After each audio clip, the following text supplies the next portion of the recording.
नमस्कार मित्रांनो, सकाळी सकाळी मी आणि माझा मित्र आकाश आलो गडावर पिंगळा देवीच्या दर्शनासाठी. कारण का चैत्र महिना चालू होता आणि आपल्याला दर्शनाला पण यायचं होतं गडावर. आणि गडावर आल्यावर तुम्ही पाहू शकता आपल्याला जायचं होतं उज्जैनला. आणि लवकरात लवकर देवीचं दर्शन घेऊन आपल्याला उज्जैनसाठी निघायचं होतं, कारण आपली रेल्वे होती उज्जैनला जायसाठी. मंदिरात आल्यावर आईच्या पूजेची तयारी चालू होती, तसेच आईचा शृंगार पण चालू होता. आणि दर्शन घेऊन आपण थेट निघालो उज्जैनला जाण्यासाठी. आणि रेल्वेत येऊन बसलो आणि तुम्ही पाहू शकता आपल्या रेल्वे स्टेशनवर येऊन. आणि तिथून आलो थेट उज्जैनमध्ये. हे उज्जैनचं रेल्वे स्टेशन, उज्जैन जंक्शन. त्यातून आलो आपण उज्जैनच्या महाकाल मंदिरामध्ये. आणि तिथं आल्यावर तुम्ही पाहू शकता हे तिची जे मिळणारे प्रसाद आहे आणि थाली आहे ते घेतली आपण एक.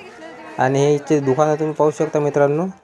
पूजेची थाली आणि कपाळाला टिक्का लावून मस्त निघालो मी लाईनीत लागासाठी महाकाल महाराजांच्या. आणि तुम्ही पाहू शकता गर्दी किती आहे. सोबतच आपले अतुल भाऊ पण होते, आपले मित्र. आणि तुम्ही पाहू शकता लाईना किती लंबी आहे महाकालच्या दर्शनासाठी.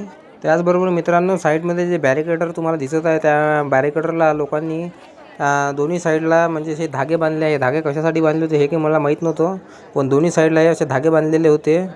असे म्हटलं जाते की जे इथं मागितलं जाते ते पूर्ण होते महाकालच्या दरबारामध्ये. त्यामुळे लोक इथे धागे दोरे बांधतात. आणि लाईना पाहू शकता तुम्ही लंबी लागलेली आहे. खूप वेळ लाईनीत लागून मग आपल्याला दिसलं कालभैरवचं गेट.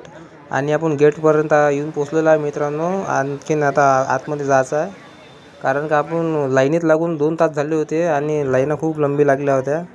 आणि आतापर्यंत आपण फक्त कालभैरवच्या गेटपर्यंत झालो होतो. आणि हे आहे पहिला मुख्य दरवाजा.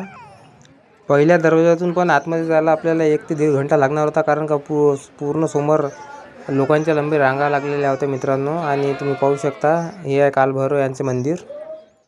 आणि इथं आल्यावर मित्रांनो सर्व मनोकामना पूर्ण होते अशी लोकांची श्रद्धा आहे. आणि मंदिराच्या दुसऱ्या दरवाजावर पोहोचल्यावर तुम्ही पाहू शकता हे आतमधला जे तुम्हाला व्ह्यू दिसत आहे कालभैरव मंदिरांचा दुसरा दरवाजा. त्याच्या आतमध्ये कालभैरव यांची मूर्त आहे, ज्यांचे आपण थोडा वेळात दर्शन घेणार आहे मित्रांनो. हे आहे कालभैरव यांची मूर्त, ज्यांची तुम्ही सध्या दर्शन घेत आहे. आणि मी पण दर्शन घेऊन बाहेर निघालो मित्रांनो. असे म्हटलं जाते की कालभैरव मंदिरामध्ये जो कोणी येते त्याचा वेळ हमेशा किती काही बेकार वेळ असली तर ते पलटून जाते, असं लोकांचे म्हणणे आहे. आणि त्याचबरोबर मित्रांनो, इथे तुम्ही आलेले असाल तर व्हिडिओला तुम्ही कमेंट करून आम्हाला सांगू शकता. तसेच व्हिडिओला सबस्क्राईब पण करू शकता. हे आहे दत्तात्रय मंदिर, जे कालभैरव मंदिराच्या आतमध्येच आहे, जे तुम्ही कधी ना कधी पाहिलेलंच असणार. आणि तेथेच हे दीपमाळ पण उपस्थित आहे, जे रात्रीच्या वेळी प्रज्वलित केली जाते आणि खूप छान पण दिसते. तसेच मित्रांनो, आपण दर्शन घेऊन मंदिराच्या बाहेर निघालो. तर भेटू मित्रांनो पुढल्या व्हिडिओमध्ये. व्हिडिओला सबस्क्राईब नक्की करा.